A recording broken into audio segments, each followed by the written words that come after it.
self-loathing stems from the perceived inability to measure up to the social standards of the ideal. Well, no amount of pretty spray could paint over my ugly. See, where my skin wasn't pasty, blind your eyes white, it was covered in scars, from trying to fit a space not shaped like me. It was like a doorway framed with pink razor blades, and every time I tried to slide by, lines and lines of slicing knives tore and wore me into shreds. I wasn't pretty, like the spray-tan queens that eyed my tomboy drag rags with suspicions. Is she checking me out? Is she a dyke? Yeah, right. Like you'd be my type. Just the thought of what your orange skin would taste like was enough to keep me liking guys. I just never looked right in skin-tight pedophile fuel. Where were the girls?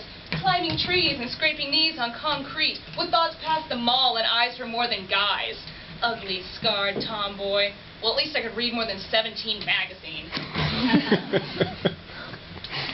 Props of conventional femininity everywhere subverted by coexisting ugly.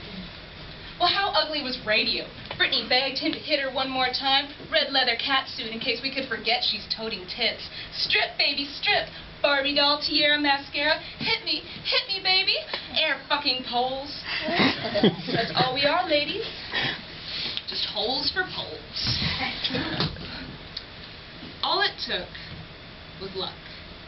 Letters on a computer screen I laid alone one night and typed. Women of punk rock. Click. Click.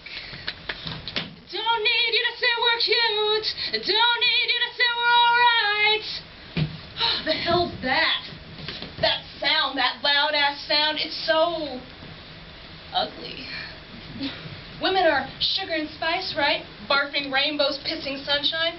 Well, these ladies shimmered, but not from glitter. From shiny silver studs like quills, from blood and sweat, tears and spit. Is that a dude or a chick? That sound. Didn't know the pterodactyls were still around. She looks like she'd smell bad. Doesn't she care how unladylike she seems? But Kathleen Hanna in her bikini set to kill answered for me. Don't need you to say we're good. Don't need you to say we suck. I met Brody Dahl in her tall black mohawk. Met Joan Jett in her bad reputation. Met androgyny, or tomboy 2.0.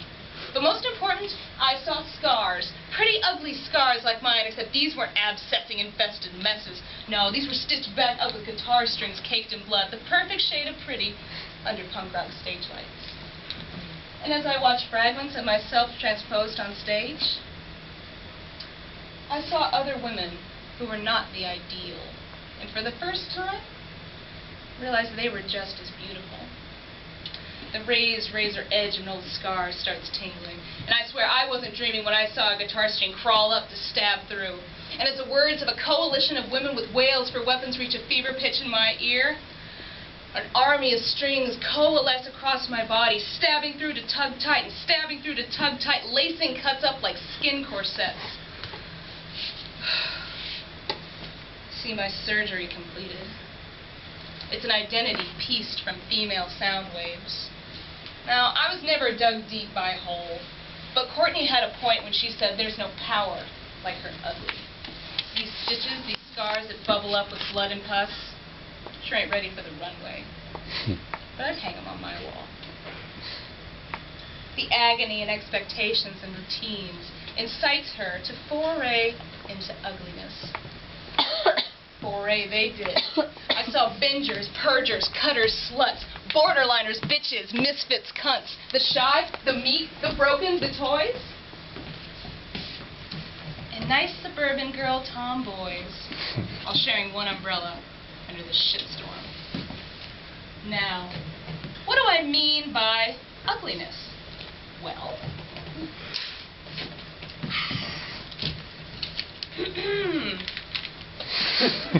I view it as an intentional deviation from nice, gentle, pretty ways of looking, talking, behaving, and visualizing. Now, let's focus specifically on voice, language, and, most importantly, sound. Okay, so muscles. Manly, understated muscles. Cut, I believe they call it. And tattoos. Most painful spots. Didn't even flinch, boy. Fast cars, shiny machines of metal, mortar, steam, and steel mark his mouth and house. What we have here is capital M, man incarnate. The land is pure vagina compared to him. He lords over, hand on the brick wall behind my head in an alley at 3 a.m. Now, by this time, the roars of riot girls are rocking through my brain. Their sound, like their looks, are described as ugly. What ugly sound did I make in an alley at 3 a.m.? I fucking giggled. Now, my chicks, their moans, wails, shrieks, and howls signal an anti-decorum presence. And Corinna says that women's self-defense classes devote time to the practice of screaming. Practice screaming. That sound every kid loves to hear bouncing off the walls of a busy mall, when belly flopping in the pool, when charging a sibling with a sword of popsicle sticks. For when we're all just genderless blobs of energy. Before manners, decorum, raise your hand to speak. What would my scream even sound like now?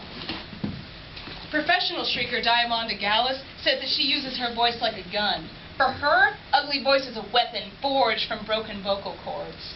But here, in this alley, I'm small, weak, feminine, only by comparison to the man-dating Manosaur 12 feet high.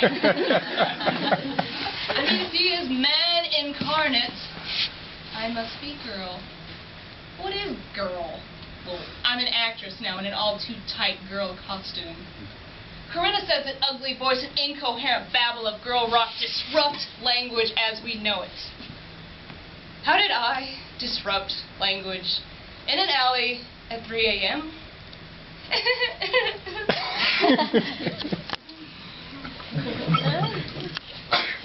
God, Amanda, when you spruce yourself up, you're really pretty.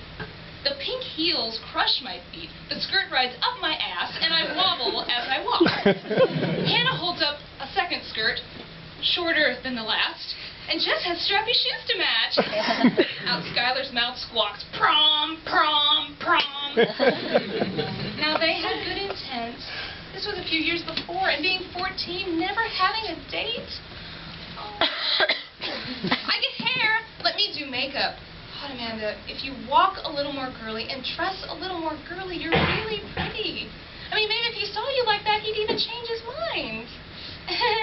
Laugh, giggle, joke. I'm in the girl costume, right? So I strut and duck face around this sleepover banquet. Feminine wiles getting all the men, leaving none for the others.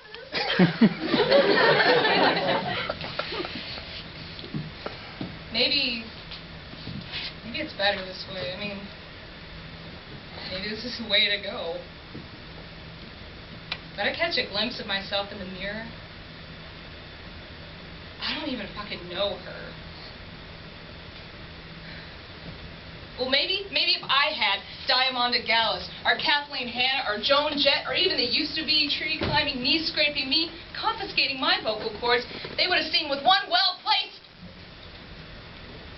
scream that I was a beast, not some broken piecemeal plate of fragmented femininity on display for fear of being stowed away from the hearts and minds of men everywhere.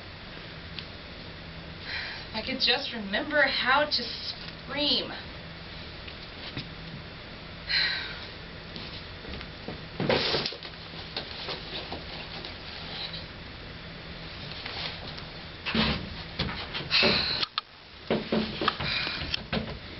Grip tight on a minivan's steering wheel.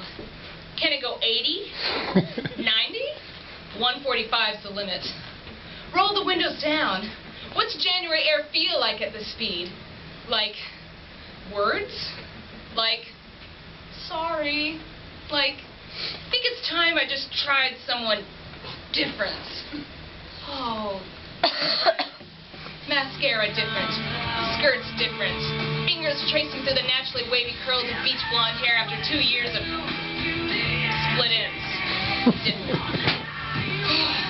The icy air cools the burn, but for me and teenage angst, it's not enough. So off 1 button, 2 button, 3 button, 4. Bare breasts torn by a blistering breeze. And as Brody Dahl's howls hit a fever pitch on scratchy speakers, like a dog to a siren, I howl along. With paws beating under.